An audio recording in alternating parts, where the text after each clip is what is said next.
Learning is often defined as a relatively lasting change in behavior that is the result of experience.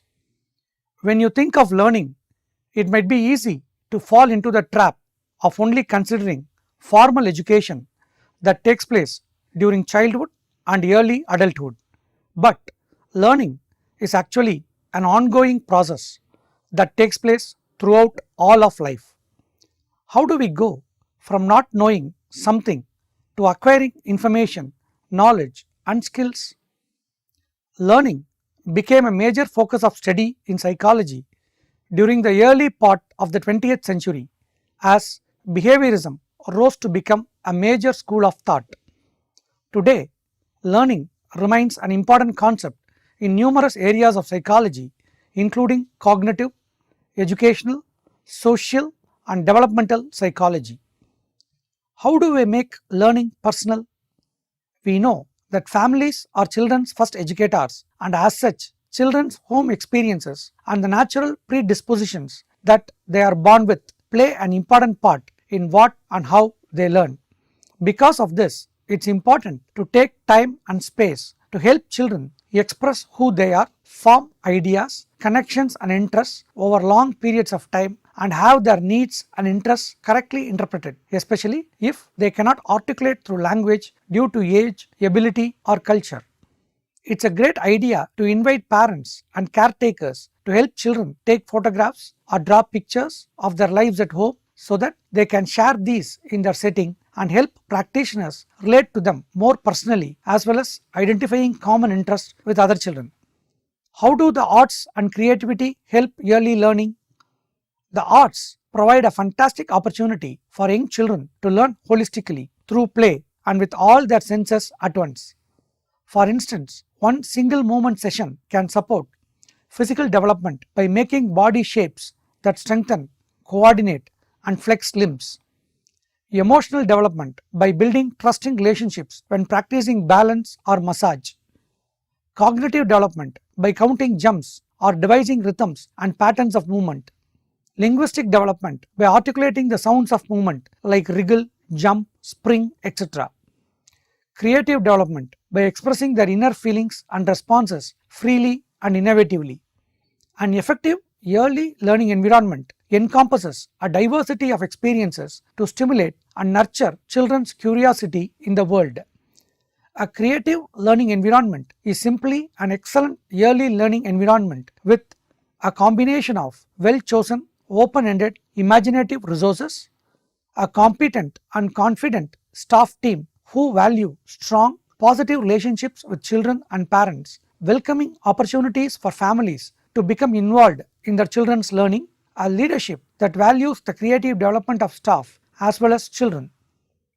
In this environment, children will feel loved, secure, respected, free to learn through adventure and discovery, and able to reach their greatest potential. Let us now see about socialization process and its impact on children and learning. Family, school, peers, mass media, public opinion, and religion each play a major role in the socialization and ultimately the education process. Each of us proceeds through life in a manner that we often believe is under our immediate control and influence. It seems logical that the actions we take and the impact of those actions is based upon a series of logical, rational decisions selected and filtered by choice, not chance. Although this seems a reasonable manner in which to assess one's lot in life, it is far from reality, particularly in the area of education. One of the most dramatic impacts on a child's education is that of the socialization process. Forces removed from our immediate decision-making process guide us all. Through the process of socialization, the hidden hand of social forces beyond our control guides our lives. The major agents of socialization, family, school, peers, mass media, public opinion, and religion, exert pressure on each of us. The evolution of self emerges from this mix of social forces. This is particularly true during the formative years from kindergarten through high school. The impact of these forces can vary dramatically from person to person. The consequences can be life altering and severe. The idea that each child enters school with the same opportunities that foster success is not a valid assumption. In fact, many things have a profound impact on children and teens. Among these are the family from which ascribed status is derived, attendance at a public school or private school, the composition of peer groups, exposure to mass culture and media, and religious affiliation. As the primary agent of socialization and the first educator, the family plays an essential role in the transmission of the fundamental values that encourage and nurture learning in a young child. Studies have demonstrated that children from homes in which both parents have college educations have a much higher probability of academic success as well as personal and professional success. The opposite is also true. Children from homes in which parents do not possess a college education will have a more difficult time achieving academic success. The disparity inherent in this environment demonstrates the importance of the family and its role as the transmitter of values.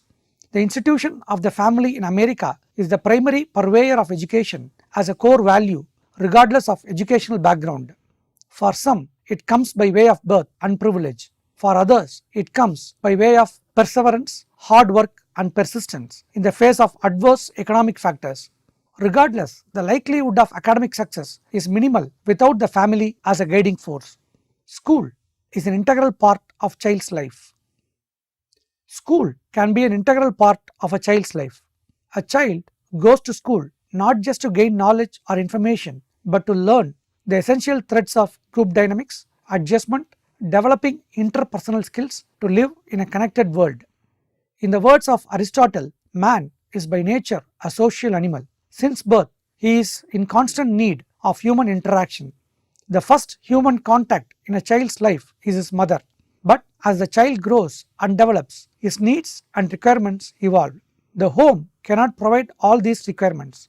Thus comes the role of school. It equips a child to face all experiences necessary for his growth and development till he reaches the level of maturity to face the world. Schools provide a plethora of platforms through scholastics, co-scholastic activities, values through life skill education, personality development, sportsman spirit, and team abilities, which help any child to evolve as a responsible individual. In fact, the parents of autistic children and those with other psychological issues from birth insist that their children come to a regular school for their social development and learn to work in groups and interact. Today, even the government is trying to focus on inclusive education, where a school is an organized institution which helps to foster learning skills with group dynamics most essential for any child. Schools help to build self-confidence and core values which can never be learnt in isolation. It is often said that having two children is better than having one, as the child imbibes the feeling of kinship, learns soft skills better than a single child who might end up growing up as a self-centered person. Schools help all children, especially the single children, to inculcate these skills through a rich school life where they learn to live well and together in a harmonious manner, ironing out differences at every step. Educating children in school helps them communicate better apart from appreciating and respecting others' opinion. It helps one learn the expected norms of behavior for living in a social environment, to think and act critically, follow a regimen which helps a child develop self-discipline.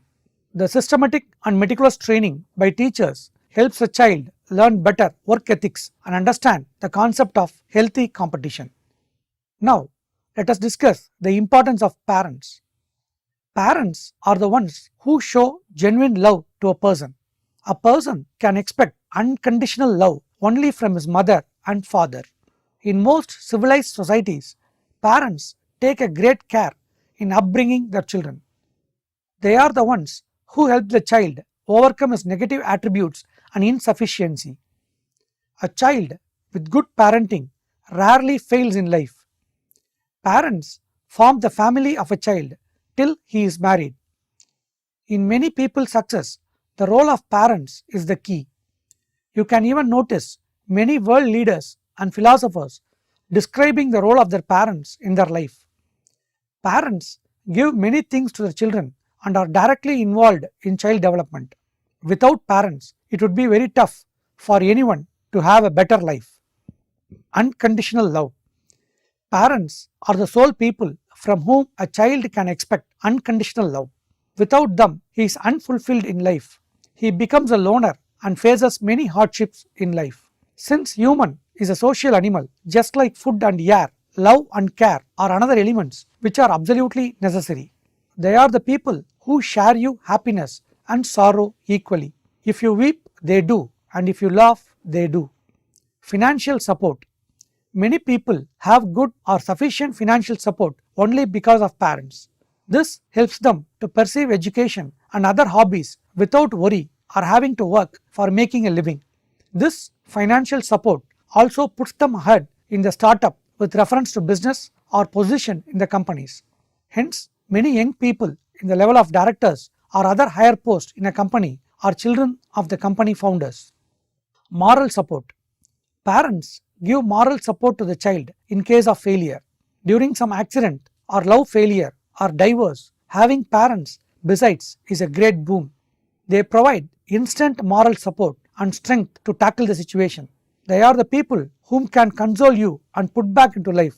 Hence, we can see those kids who do not have parents are a bit depressed in life as they have none to share their sorrow and achievements.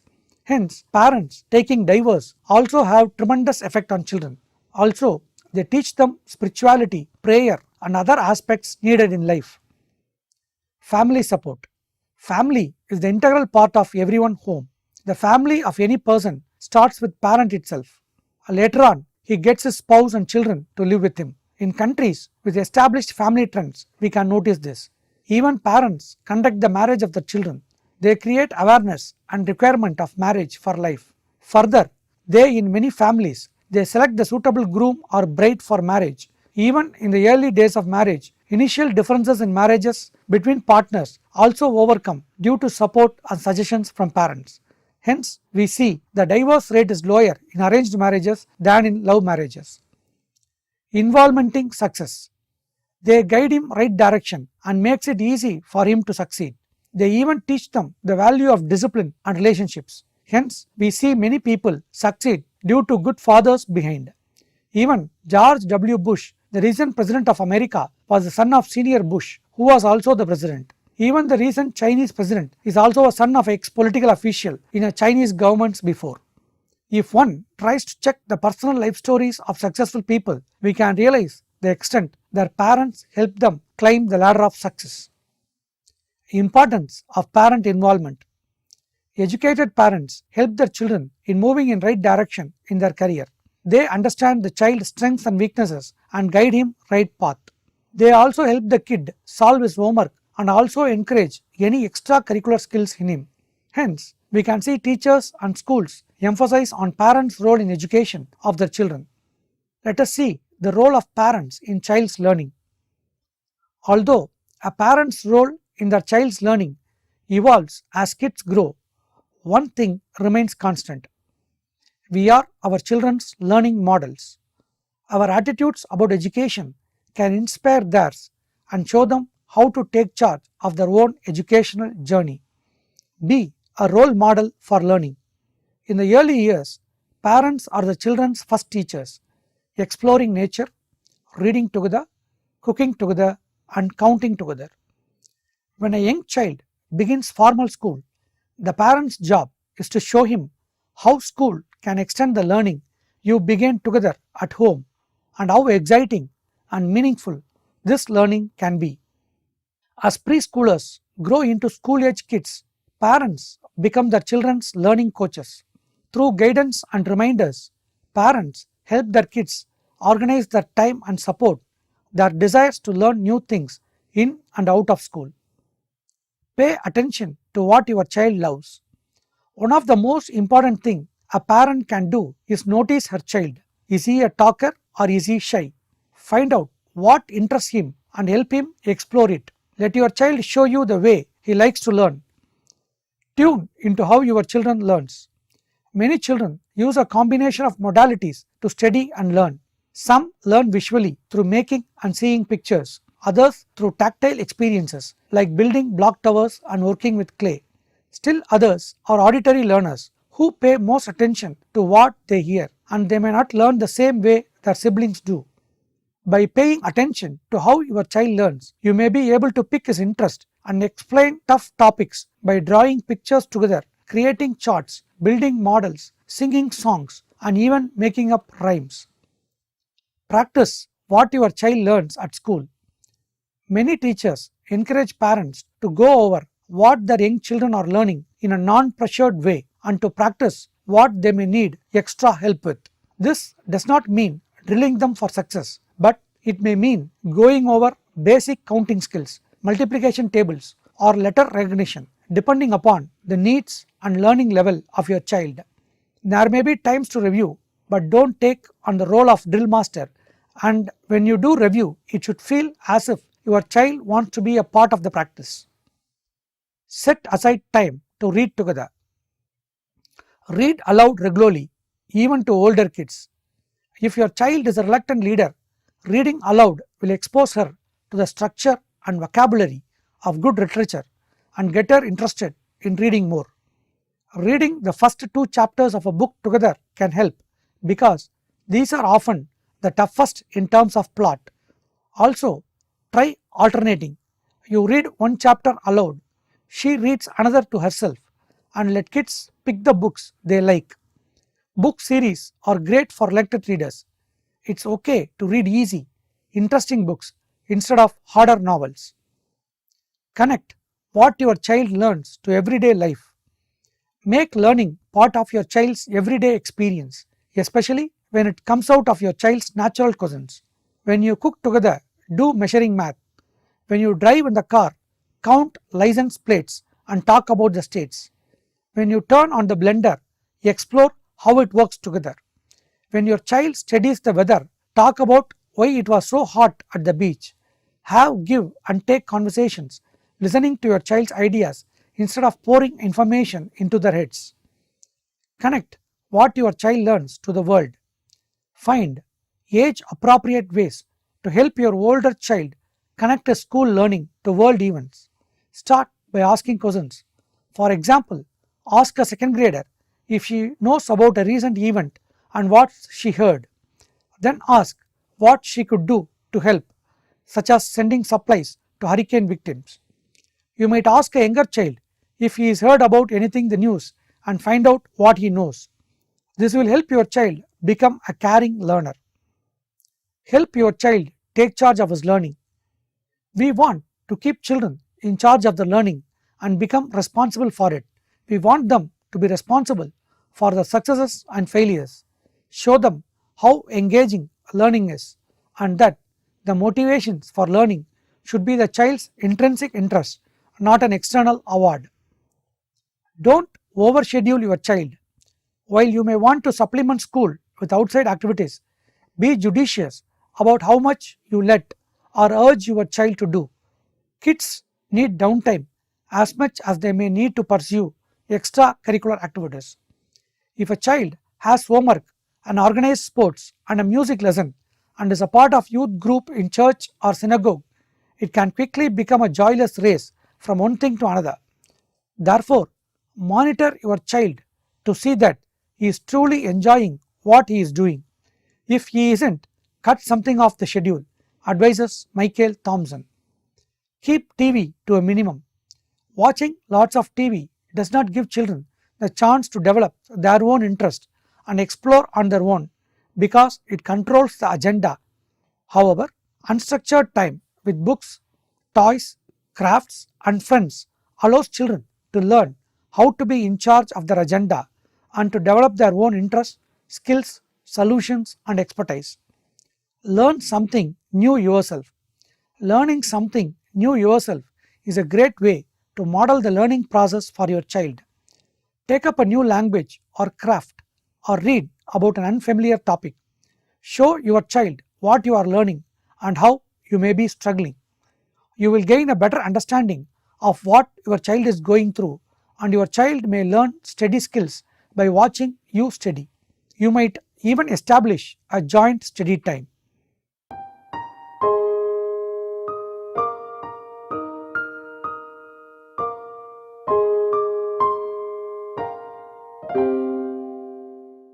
Dear viewers, in this lesson, we have seen so far about learning, child as a learner, socialization process in a child's life, and the role of school, parents on child's learning.